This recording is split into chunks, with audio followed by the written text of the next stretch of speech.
मराठी सक्ती संदर्भात सत्ताधारी आणि विरोधक यांच्या प्रतिक्रिया सुद्धा समोर आलेल्या आहेत। महाराष्ट्रामध्ये येणाऱ्याला मराठी आली पाहिजे असं राऊत म्हणालेत।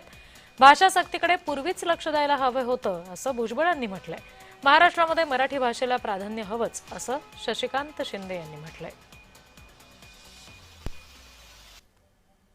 राज ठाकरे यांचं बरोबर आहे, उद्धव ठाकरेंची तीच भूमिका आहे आणि बाळासाहेब ठाकरेंची पण तीच भूमिका होती की इथे राहणाऱ्या माणसाला मराठी येणं गरजेचं आहे।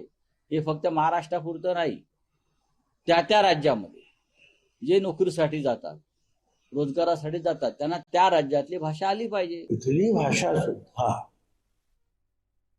ही आली पाहिजे। पण त्याच्याकडे हे खरं आहे, पहिल्यापासूनच अतिशय कळकळीने जर आपण त्याच्याकडे लक्ष दिलं असतं तर ही परिस्थिती आली नसते। मराठी भाषा शिकण्याच्या संदर्भामध्ये आजच आम्ही एक प्रशिक्षणाचं उद्घाटन आम्ही संध्याकाळी करतोय। पण महाराष्ट्रामध्ये राहताना मराठी भाषा आली पाहिजे या भूमिकेचं निश्चितपणाने आम्ही स्वागत करतो। परंतु ते करत असताना त्या संदर्भामध्ये कोणी विरोध करत असेल तर इतर राज्यामध्ये जशा पद्धतीने भाषी वाद किंवा भाषेला प्राधान्य दिलं जातं तशा पद्धतीने महाराष्ट्रात सुद्धा मराठीला प्राधान्य दिलं पाहिजे